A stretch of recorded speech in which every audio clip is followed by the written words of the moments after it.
बहुत ध्यान देने योग्य बात है। सच्ची मानिए, भगवान के मार्ग में चलने के लिए ये तो पक्का है, पक्का है, पक्का है। अपने को प्रभु के चरणों में समर्पित करके सुख दुख दोनों को समान भाव से सहने का विचार पक्का कर लो तो निकल जाओगे। अगर सुख के भोगी बने तो दुख में भाग जाओगे, टिकोगे नहीं इस मार्ग में, चाहे गृहस्थ हो चाहे विरक्त हो। शरीर को कितना दुलार करके तुम बचा लोगे, कितना। खा पी के खूब चर्बी शरीर में बढ़ रही है, नष्ट होने वाला है। एक घृणा करो इस वृत्ति से। अच्छे अच्छे पदार्थ खा खा कर शरीर को मोटा कर रहे, अपने आप को उठने बैठने लायक नहीं रह रहा है शरीर।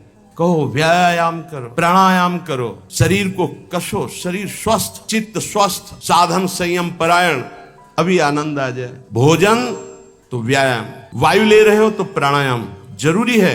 साधु हो या गृहस्थ हो, अगर तुम्हारा शरीर स्वस्थ नहीं, शरीर के कितने ऐसे अंग हैं जो साधारण प्रक्रिया से उन पर कोई प्रभाव नहीं पड़ता, उनको असाधारण, जैसे एक सांस में 2-3 किलोमीटर दौड़ना, चलो बाहर नहीं दौड़ सकते तो आजकल यंत्र चले हैं, ट्रेडमिल क्या कहते हैं, उस पे चल सकते हो आप।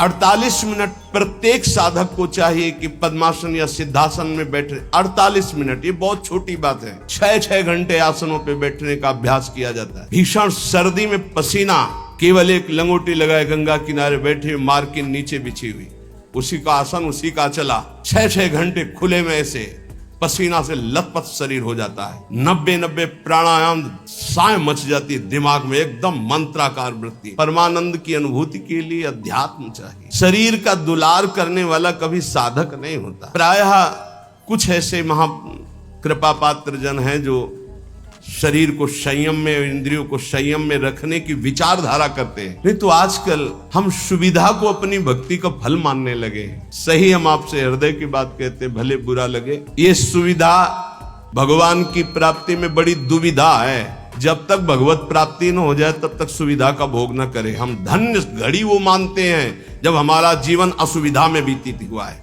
20 वर्ष हम धन्यवाद प्रभु को करते हैं कि वो समय हमको दिया जो हम जानते नहीं थे कि वही सुख का साधन है, वही सुख का साधन है। हम नहीं समझ पाए थे, हम उसे समझ रहे थे, हमारी कसौटी कसी जा रही, लेकिन आज हमको समझ में आता है कि हमारा वरदान का समय वो था। असुविधा साधक को ऊंचाई पर चढ़ाती है और सुविधा साधक को रोक देती है। ये पकड़ लेना। जिसकी वृत्ति भगवदाकार हो गई, महलों में रहे चाहे झोपड़ी में, कोई फर्क नहीं पड़ता। लेकिन ये स्थिति प्राप्त करने के लिए असुविधा चाहिए, तो उतना ही सुविधा का भोग करे, शरीर के दुलार में न फंसे, मान लिया जाए। नहीं तो आध्यात्मिक ऊंचाई पर चढ़ना कठिन हो जाता है। जो भगवत प्राप्त महात्मा जन हैं वो कह रहे हैं, बहुत जन्म व्यतीत हो गए इस शरीर से प्यार करते हुए, लेकिन सदगुरुदेव नहीं मिले, इसलिए तुम बाजी हारते गए। मन रे अब की बेर संहारो, जन्म अनेक दगा में खोए, बिना गुरु बाजी हारो। मन रे अब की बेर संहारो। बहुत से तुम्हारे जन्म हुए मनुष्य जन्म, लेकिन सदगुरु नहीं मिले, इसलिए बाजी हार गए। अब की जीत जाओ, सदगुरु का वरण करके उनकी आज्ञा के अनुसार चल दो। बहुत कठिन है सदगुरु की आज्ञा पर चलना। हमारा मन अहंकार से प्रेरित होकर मनमानी आचरण करने के लिए बहुत राजी होता है, लेकिन गुरुमानी होकर मन को मारकर गुरु आज्ञा में रहना एक किसी विशेष भाग्यशाली उपासक के भाव होते हैं। बाल्यावस्था तो हमारी ऐसे चली गई कि पता ही नहीं चला खेल कूद में। बालापने ज्ञान नहीं तन में, जब जन्म्यो तब बारो, तरुणाई सुख बाम में खोयो, बाजो कूच नगारो। बाल्यावस्था कब चली गई पता नहीं चला, सोने में, खाने में, खेलने में। और जब जवानी आई तो बाम कहते हैं प्रतिकूल काम आकर्षण शरीरों में। ये ऐसा नशा चढ़ा काम का जवानी में, कुछ समझ में नहीं आया और जवानी निकल गई। तरुणाई सुख बाम में खोयो, डंके की चोट में काम ने तुम्हारी यौवन अवस्था को नष्ट कर दिया। गोस्वामी तुलसीदास जी कहते, जौवन ज्वर के ही नहीं बलकावा, जवानी का बुखार किसको नहीं चढ़ा? तो कोई तो होगा जिसको नहीं चढ़ा। उसी को नहीं चढ़ा जो भगवान के चरणों में चित्त लगा दिया, नहीं तो जौवन ज्वर के ही नहीं बलकावा। बड़ी कृपा होती है साधकों पर जब असुविधा जवानी में होती है, पेट में अन्न ही नहीं है तो काम की वृत्ति ही नहीं जागृत होती। बस एक ही आग लगी हुई है, कैसे ब्रह्म साक्षात्कार हो जाए, इस प्रपंच का बाध करके कैसे स्वरूप में स्थित हो जाओ। वहां कोई गुंजाइश नहीं कुछ सोचने की, देखने की, बोलने की। अब यौवन अवस्था में काम सुख और बुढ़ापा अवस्था में, बाल्यावस्था से जवानी तक जो किया उसके संस्कार खत्म, मनुष्य जीवन खत्म। खलक सब रैन का सपना, समझ मन कोई नहीं अपना। कठिन है मोह की धारा, बहा सब जात संसारा। घड़ा जो नीर का फूटा, पत्र जो डार से टूटा। जो पत्ता डाल से टूट गया दोबारा नहीं लगेगा। कच्ची मिट्टी में पानी भरा गया, फैल गई, किसी काम की नहीं रही। ऐसे ही बुढ़ापा के बाद एक अवस्था थी मृत्यु, फिर मानव जीवन गया, फिर अन्य योनियों में भटकना पड़ा। तीन लोक और भुवन चतुर्दश, सब ही काल को चारो। पूरी रहो जगदीश गुरु, तन बासे रहो नियारो। कहे कबीर सुनो भय साधु, सब घट देखन हारो। जन्म अनेक दगा में खोए, बिन गुरु बाजी हारो। मन रे अब की बेर संहारो। चाहे जितना तुम पुण्य करके चाहे जिस लोक में जाओ, तीनों लोकों तक काल का नगाड़ा बजता है। हर समय वो विनाश लीला करता रहता है। सब काल का चारा है, कोई नहीं बच सकता। जैसे हरिवंश प्रपंच बंच सब काल ब्याल को खायो। यह जिय जान श्याम श्यामापद कमल संगी सिरनायो। गुरुदेव ने जिसको स्वीकार किया और जगदीश का ज्ञान प्रदान कर दिया, कबीर साहब कहते हैं भाई सुनो, वही विजय प्राप्त कर लिया जो घट घट में सबको आराध्य देव माना। हर घट में हमारा आराध्य देव विराजमान है, वो जीवन मुक्त हो गया। इस शरीर का धारण करना मानव देह का यही सफलता है। नाम जप करते हुए सब में भगवत भाव करके अपने आप का उद्धार कर ले। समझो रे भाई, समझो रे, अरे हिया नहीं रहना, करना अंत पयाना। जाना है भाई जाना है, मरना है भाई मरना है, आज नहीं तो कल मरना है। गंदे विषय सेवन करके नहीं, भगवान नाम जप करके, अच्छे आचरण करके, भगवत प्राप्ति करके मरना है। यदि हम इस मनुष्य शरीर से भगवत प्राप्ति नहीं कर पाए तो हमारे दुख का अंत नहीं होने वाला। प्रेम भक्ति की रीति समुझ कर हित सो राम रिझावे। गोविंद के कौतुक गुण लीलाता को ध्यान लगावे। सेवा सुमिरन बंदन अर्चन नौधा सो चित लावे। अब की अवसर भलो बनो है, बहुरी दाव कब पावे। भजन प्रताप उतरे भव सागर, उर आनंद बढ़ावे। साधुन की संगति को साबुन लेकर ममता मैल बहावे। हे भाई, बिना प्रेम भक्ति के भगवान की प्राप्ति कठिन है। गोविंद के चरणारविंद का आश्रय लेकर नाम जप करते हुए जो लीला गाते हैं, अर्चन बंदन करते हैं, नौधा भक्ति करते हैं, उनके हृदय में प्रेम लक्षणा भक्ति जागृत होती है। ये प्रेम लक्षणा भक्ति साधु संग से आती है। साधु संग रूपी ऐसा साबुन है कि ममता रूपी मैल धुल जाता है, और जहां मन ममता रूपी मैल से रहित हुआ तहां प्रेम प्रकाशित हो जाता है। प्रेम प्रकाशित होने में जो बाधा है, भक्ति करते हुए और साधु संग करते हुए भी यदि प्रेम प्रकाशित नहीं हो रहा तो ये कुछ बाधाएं इसमें वर्णन की गई है। ध्यान से सुन लो और इनको कभी करना नहीं तो प्रेम भक्ति जरूर जागृत हो जाएगी। पहला, आहार दोष। ध्यान में बैठा लो या लिखते जाओ। आपको साधु संग मिल गया है, नवधा भक्ति कर रहे हैं, लेकिन प्रेम नहीं प्रकट हो रहा है। जैसे आप वृंदावन धाम वास कर रहे हैं, सत्संग कर रहे हैं, नाम कीर्तन कर रहे हैं, प्रेम नहीं प्रकाशित हो रहा है, तो इन दोषों को देख लो आपके अंदर है क्या। पहला है आहार दोष। आहार दोष, बुरी कमाई से जो अन्न आता है वो बुद्धि को भ्रष्ट कर देता है। इसीलिए हम आकाश वृत्ति से जीते हैं। आकाश वृत्ति, हमारे पास वही अन्न आएगा जो श्री जी पास करेंगे नहीं। हिम्मत नहीं किसी के यहाँ रख दे। यहाँ शासन है सहचरियों का। यहाँ ऐसा नहीं कि कोई पापात्मा आवे और आके गड्डी रख के चला जाए, ऐसी हिम्मत नहीं। उसके कदम नहीं उसके अंदर प्रवेश कर सकते। यहाँ शासन है, अव्यक्त शासन है। अगर यहाँ 100 रुपया कोई रखता है तो मेरी लाडली जू से प्रेरित होकर रखेगा, अन्यथा नहीं। इसीलिए 2 प्रकार से हमारा भोजन चलता है। एक तो ब्रजवासियों की टूक मांग के आते हैं, और दूसरा आकाश वृत्ति से जो आता है, बिना मांगे, बिना इशारा किए और बिना किसी प्रकार का सम्मान दिए। ये नहीं कि आप अर्थ देने वाले हो तो आपको एकांत में बुलाकर जयमाला पहनाई जाए, जय हो आपकी, आप बिल्कुल नहीं। और हो सकता है कि आपको कटु वचन सुनने पड़े और फिर आप रखो तो तुम बहादुर नहीं, लेके जाओ। लक्ष्मीपति जिनके सेवक हैं, उनके सेवक हैं, इसलिए हर अन्न का कण पवित्र होगा यहाँ का। हमारी स्वामिनी के द्वारा प्रेरित जो आता है वो हृदय से स्वीकार है। इसलिए कहीं भी किसी भी तरह का इशारा, दान पेटी, कोई ये सब नाटक कि भाई यहाँ इतने भरो, इतने भरो, कहीं कोई अगर कोई बाहर कर रहा है तो नौटंकी नाटक करके अर्थ एकत्रित करने वाला वो अपराधी माना जाएगा।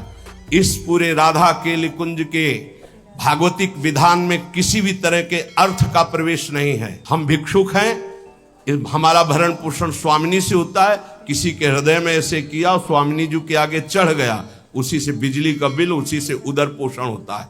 और ये हम इसलिए नहीं सुना रहे कि तुम चढ़ा देना। हम तो कसम खवाई सत्संग में कि जिनको ये लगता हो कि मेरे द्वारा चलता है, तुम्हें इष्ट की कसम है, यहाँ चवन्नी मत चढ़ाना। हम देखते हैं अपने स्वामी को, हम तुम्हारे से हमारा नहीं चलता, हम स्वामी से देखते हैं जिनसे अनंत ब्रह्मांड। तुमने सहयोग किया था ब्रह्मांड बनने में, क्या अनंत ब्रह्मांड एक संकल्प में बन गए, उनके हम दास हैं। तो जो अधर्म की कमाई से, अधर्म की कमाई कैसे होती है? जहां हमारा धर्म कहता है कि ये नहीं लेना चाहिए, हम उसे लेते हैं। जहां हमारा धर्म कहता है ये नहीं करना चाहिए, उसे हम करते हैं और फिर वो अर्थ लेते हैं। कई तरह के अधर्म की कमाई होती है। इसको हमने देखा भ्रमण के समय में। जैसे कहा जाता है कि आपका ब्लैक व्हाइट हो जाएगा, ऐसा हमने नहीं कहीं पढ़ा, शास्त्रों में नहीं पढ़ा, संतों से नहीं सुना। धर्म से 10 रुपया कमाओ, 4 रोटी बनाओ, 1 रोटी में 4 टुकड़े कर लो, 3 में तुम पाओ। एक गाय को दे दो, कौआ को दे दो, एक भिक्षुक संत को दे दो, एक ऐसे डाल, कोई जीव जंतु खा ले, इसे कहते हैं। वो तुम्हारा धन और पवित्र हो गया। पापाचरण करके आओ, 1 लाख में 10,000 दो, नरक जाओगे, क्योंकि वो 10,000 जो खाएगा उसकी बुद्धि भ्रष्ट हो जाएगी। आहार दोष। जब द्रौपदी जी और महाराज युधिष्ठिर और भगवान श्री कृष्ण भीष्म पितामह को घेरे हुए प्रश्न उत्तर हो रहे हैं, तो बहुत शास्त्र का ज्ञान दे रहे हैं, बहुत हजारों प्रश्नों के उत्तर भीष्म पितामह जी ने दिए। तो जब धर्म का उपदेश कर रहे थे तो कहा, रुको पितामह, ये वही बुद्धि है उसी महापुरुष की जो सभा में बैठा था, मुझे वस्त्रहीन किया जा रहा था, मैं चीख चीख के पूछ रही थी क्या ये धर्म है? उस समय ज्ञान तुम्हारा कहां चला गया था जो आज ज्ञान उपदेश कर रहे हो? तुम मुस्कुराए और कहा, बेटी तुम्हारा प्रश्न धर्मयुक्त है। वो सब बह गया। 6 महीने बाणों की सैया पर वो खून बह गया है। इस समय मैं शुद्ध हूं, जो प्रश्न करोगे ठीक धर्मयुक्त उत्तर होगा। उस समय पापी दुर्योधन का अन्न खाने से मेरी बुद्धि मलिन हो गई थी। उदाहरण दिया कि एक परमहंस जी जंगल में कंदमूल फल खाकर रहते थे। एक दिन राजा की दृष्टि पड़ी, श्रद्धालु था, साष्टांग दंडवत की, महाराज महल पधारिए और अपने चरणामृत से, चरण रज से महल को पावन करें और प्रसाद पाए। मना कर दिया, हम तो कंदमूल फल खा। चला, दूसरी बार फिर आया, तीसरी बार फिर आया, मन में आया चलते, ठीक है। राजा बहुत प्रसन्न, आदर के साथ ले गया, महारानी ने स्वयं बनाया, महाराज संत भगवान ने पाया। अब जब जंगल में आए तो मन नहीं लगा भजन में। कहाँ सूखे कंदमूल फल और कहाँ रसीला वो भोजन राज परिवार का और रानी के हाथ का बना। अब तो अच्छा दृश्य देखने की इच्छा नहीं होती हो, गुलरी पाकर यही फल जंगली। बस अब ये इंतजार था कि राजा आ जाए और निमंत्रण दे। अन्न का प्रभाव, राजा आया, संकल्प ऋषि का, महाराज वो पहले बार में हाँ वो तो आप बड़े भगत हो, एक बार जाके हमने देख लिया, बड़ी श्रद्धा है। दोबारा गए तो प्रसाद बना रही थी रानी, तो दृष्टि गई हार पे। हार श्रृंगार उसमें रखा हुआ था, पेटी से खुली, अपनी झोली में डाल लिया, बैठ गए, प्रसाद पाया, चले आए, झोली टांग दी। सायंकाल रानी जब श्रृंगार के लिए बैठी तो देखा और पेटी खाली, हार नहीं। तो उनका महाराज यहाँ किसी चोर का प्रवेश है नहीं, आपके वही सन्यासी जी जो आए थे वही ले गए। ऐसा नहीं, वो तो बहुत त्यागी वैरागी, वो हार क्या करेंगे। बोले हमारी दास दासियां, निजी दास दासियां, ये कहीं बाहर नहीं जाती हैं, तो ये क्यों चोरी करेंगे, इनका और कोई है नहीं, ये तो हमारी ही सेवा में रहती है। राजा को भी पक्का प्रमाण लगा कि संत, पर उन्होंने कहा नहीं, हमारे संतों की अवहेलना होगी, आप इस शब्द मत उच्चारण करो, मैं दूसरा बनवा देता हूँ। 2-4-5 दिन वो उपवास किए संत भगवान, तब उन्होंने जंगल से फल लाने की सोचा, झोली में हाथ डाला तो देखा वो हार। उनका हार कैसे आ गया, वो मैंने चोरी की, ये कितना निंदनीय मेरी बुद्धि हो गई, कैसे मैं निकृष्ट हो गया, हार लिया और ऐसे मैं चोर हूँ, मैं चोर हूँ, वहीं से कहते हुए राज दरबार में मैं चोर हूँ। महाराज उतरे, दंडोत किया, कहा महाराज आप चोर नहीं मैं चोर हूं, मैंने हार चुरा। बोले महाराज मैंने परीक्षा के लिए आपकी झोली में डाला था और उनको ऐसे ले गए कि सभा को कहीं ये न लगे कि संत ऐसे होते हैं। एकांत में ले गए और बोले महाराज आप ही चोरी करने वाले, आप ही ईमानदारी से वापस लाने वाले, मेरी समझ में नहीं आया। तो बोले शास्त्रों में जो लिखा है, आप कल सुने थे चर्चा में, प्रताप रुद्र जी के दर्शन के लिए भी महाप्रभु ने निषेध कर दिया था, राजअन्न निषेध माना गया है अगर वो वैष्णव भक्त ना हो तो। बोले ये राजअन्न का प्रभाव है कि मेरी बुद्धि लुभायमान हो गई और स्वर्ण की चोरी कर ली, कई दिन से भोजन नहीं पाया, वो सूख गया, रक्त जल गया, तो इसलिए अब मेरी बुद्धि शुद्ध हुई। ये तुम्हारे अन्न का दोष है जो हमने 2 बार पाया, उससे मेरी बुद्धि पतित हो गई। तो पहला दोष है आहार दोष, बुरी कमाई का, चोरी के पैसे का, दूसरे के हक का, अन्न या जबरदस्ती कर लेने का, इस तरह का जो धन है उससे जो खान पान है ये बुद्धि को भ्रष्ट कर देता है।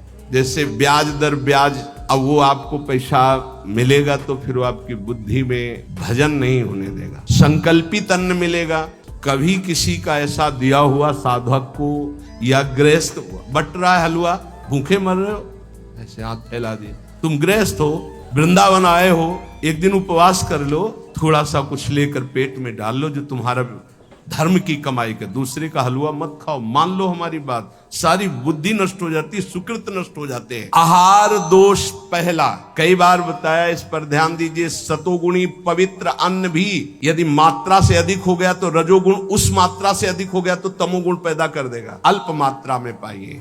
दूसरा, शरीर को स्वस्थ रखिए, शरीर को स्वस्थ रखने के लिए, ब्रह्मचर्य पुष्ट रखने के लिए परिश्रम युक्त सेवा अत्यंत आवश्यक है, जिसमें पसीना चुए। ये दिनचर्या आज की नहीं है जो आप देख रहे हो कि 1:30 बजे उठते हैं, तो ये आज की नहीं, ये जीवन की दिनचर्या है। सूर्य उदय होते होते परिक्रमा वृंदावन की हो जाती थी, अपनी रात्रि में उठे, 45 मिनट व्यायाम, 48 मिनट प्राणायाम, छड़ी उठाई, पूरे वृंदावन की परिक्रमा एक सांस में। इसके बाद आके श्री जी की मंगला, गुरु जी की सेवा में 9 बजे तक, फिर आके श्रृंगार, फिर गुरु जी की 2:30 बजे रोटी मांग करके एक बार 24 घंटे में, वो भी न सब्जी न दाल। ऐसे थोड़ी भगवत मार्ग की निरंतर भगवदाकार वृत्ति प्राप्त की जाती है। अस्वस्थता ये भी बाधक है, जब तक वृत्ति भगवदाकार ना हो जाए। अगर भगवदाकार वृत्ति है तो कोई फर्क नहीं पड़ेगा,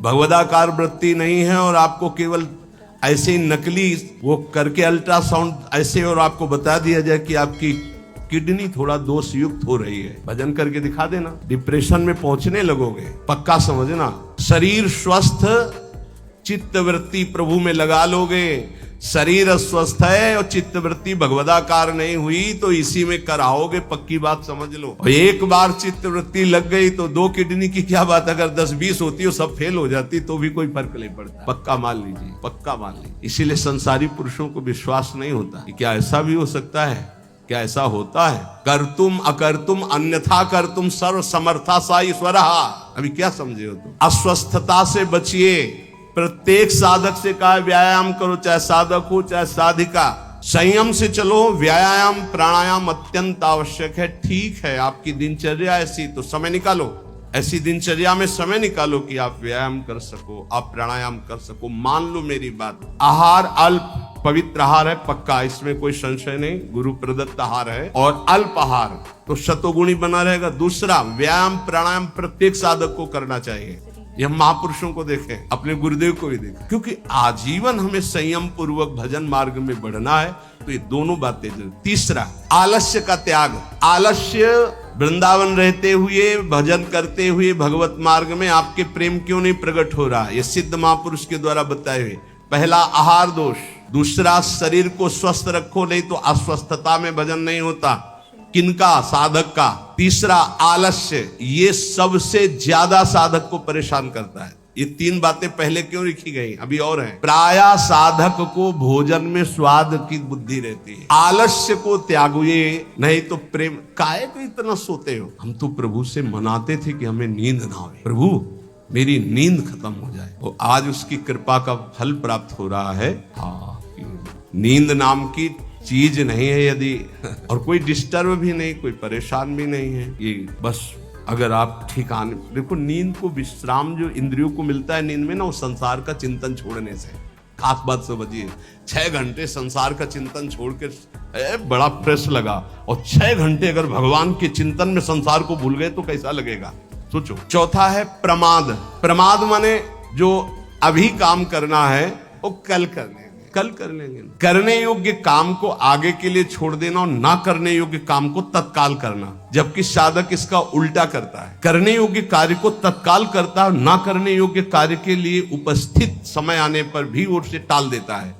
कल देखेंगे उसके। ना करने योग्य कार्य को तत्काल करना और करने योग्य कार्य को आगे के लिए टाल देना, इसे प्रमाद कहते हैं। पुरुषार्थहीनता। जैसे कुछ लोग ऐसे कहते हैं कि अरे वो जब आपकी कृपा होगी तो सब हो जाएगा। हाँ, आकाश से उतरेगी कृपा। तुम्हें कह रहे नाम जप करो, समय से वाणी पाठ में जाओ, समय से ऐसे करो, ऐसे, ये कृपा नहीं और क्या? तुमको जो उपदेश कर रहे हैं कृपा नहीं तो और क्या? भगवान गीता में उपदेश कर रहे हैं, शास्त्रों में उपदेश कर रहे हैं, ढूंढ ढूंढ करके हर बात तुम्हारे कान तक पहुंचा रहे हैं प्रभु। ये तुम पर कृपा नहीं है। अब तुम आलस्य करो, प्रमाद करो। बहुत समझ में नहीं आता कि साधक क्या लक्ष्य लेकर के चलता है। पुरुषार्थहीनता है तो प्रेम प्राप्त नहीं होगा। पुरुषार्थ युक्त रहो, एक क्षण भी बर्बाद मत करो, कबहू काल वृथा नहीं जाए, इस पर ध्यान दीजिए। समय बर्बाद मत कीजिए, 1 मिनट आपका बहुत कीमती है। फिर छठवां, अश्रद्धा। श्रद्धा किसे कहते हैं? गुरु और शास्त्र के वाक्य को यथावत बिना विचार किए पालन करना, उसे श्रद्धा कहते हैं। इसके बिना सिद्धावस्था नहीं होती, इसके बिना परम शांति नहीं मिलती।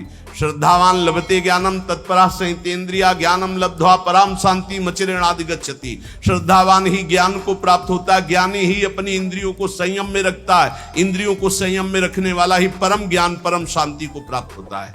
प्रथम हृदय श्रद्धा जो करे, सेवक वाणी, प्रथम हृदय श्रद्धा जो करे, आचार्यजन जाय अनुसरे जहां जहां हरिवंश के, तब बात बनती है। भवानी शंकरो बंदे श्रद्धा विश्वास रूपिणो याभ्याम बिना न पश्यन्ति सिद्धा स्वांता। कह रहे हैं ऐसा करो, बिल्कुल नहीं सुन रहे तो क्या है? अश्रद्धा। ये तुम्हें प्रेम प्राप्त नहीं होने देगी, ये भगवदानंद की अनुभूति नहीं होने देगी।